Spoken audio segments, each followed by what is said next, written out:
Good afternoon, everyone.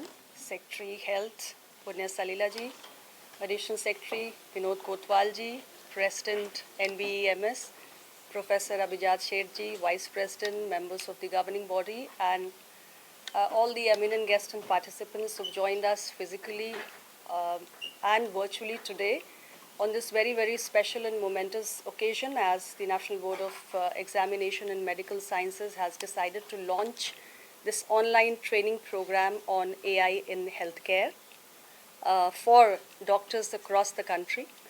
And I'm very happy to learn that more than 42,000 doctors have already enrolled. And as much as I understand, more than 50,000 doctors were your target. So it's quite, it's a good news that so many doctors are showing so much of interest and they are willing to participate in this 6 months long course, which covers 20 different lectures on the effective use of AI. And we all understand that today we don't really need to discuss the whether AI has a use in healthcare, because worldwide it is making a difference.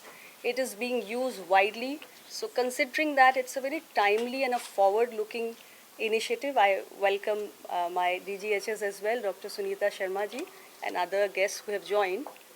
So today it's time to discuss how we have to use AI in healthcare and how responsibly and ethically we can use it. We all understand that using AI is no longer an option. In fact, it is a necessity, because ours especially is a country where we face a shortage of doctors and we have challenges. We are still grappling with non-communicable diseases. We are grappling with the burden of TB. And recently, when we had undertaken our intensified TB prevention elimination campaign, that time we made use of AI supported devices also, and which made a huge impact in our screening and diagnosis. So we understand the potential of AI in complementing the efforts of the doctors. AI does not compete with the clinicians. It actually compensates for their absence.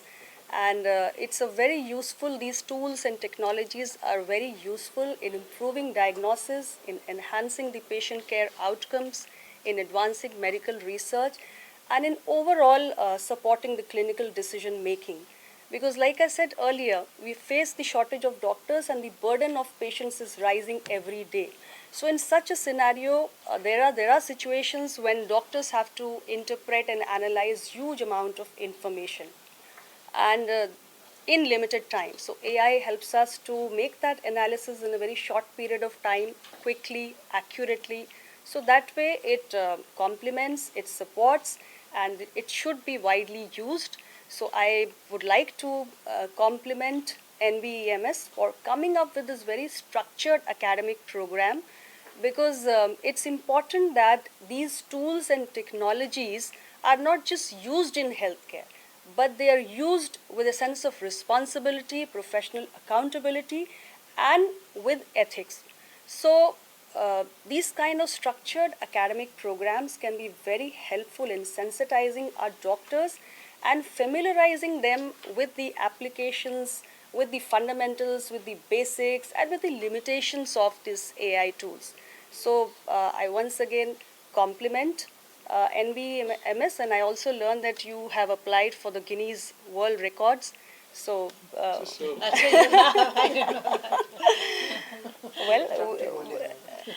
we appreciate that. I think 42,000 doctors joining them, so they're quite overwhelmed by the response that you're getting. पुराना record क्या था doctor से? 1,400 in Brazil. That's good. So I guess the entire effort of everyone should be to encourage more and more hospitals and more doctors. And I would also appeal to more and more doctors to apply for this course, register on the portal. It's just 20 sessions and it'll equip you in ways where you can responsibly and very meaningfully make use of these AI tools and technologies. So with this, I thank you all for this initiative, and I extend my good wishes for the success of this very, very beautiful academic endeavor. Thank you very much.